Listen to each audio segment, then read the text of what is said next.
यार मेरे मुंह से झूठ नहीं निकल रहा है। झूठ नहीं निकलता, सबसे बड़ा झूठ तो आप बोल रहा है तू। बैठ तू इधर, बैठ चल। तुझे लगता है ना मैं झूठ बोलता हूँ? बैठ चल, तू मुझसे कोई भी ऐसा सवाल पूछ, तुझे लगता है जिसका जवाब मैं झूठ ही दूंगा। चल पूछ मुझसे। ठीक है, तो फिर बता, मेरे बारे में तू अपनी राय बता। दोस्ती टूट जाएगी यार। नहीं टूट जाए दोस्ती, तू बता दे आज मेरे बारे में राय क्या है तेरी। दुश्मनी हो जाएगी, जाने दे। कुछ नहीं दुश्मनी हो जाए यार, तू बता मेरे बारे में राय क्या है कुछ तेरी। और सवाल। नहीं कुछ और क्यों पूछूं, पहले ये बता मेरे बारे में राय क्या है तेरी। तो सुन, मैंने तुझसे बड़ा बेवकूफ अपनी जिंदगी में नहीं देखा।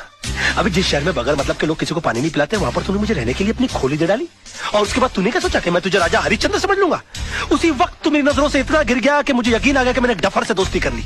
तब जाके मुझे मालूम पड़ा कि 10 साल मुंबई शहर में रहने के बावजूद तू बड़ा वकील क्यों नहीं बन पाया। और एक चैलेंज मारूं, तू अगले 10 साल भी रह लेगा ना शहर में, तो उसी कोर्ट के बाहर उसी खंबे के नीचे खड़ा मिलेगा, क्योंकि तू इंसान नहीं है, तू खंबा है साले, खंबा।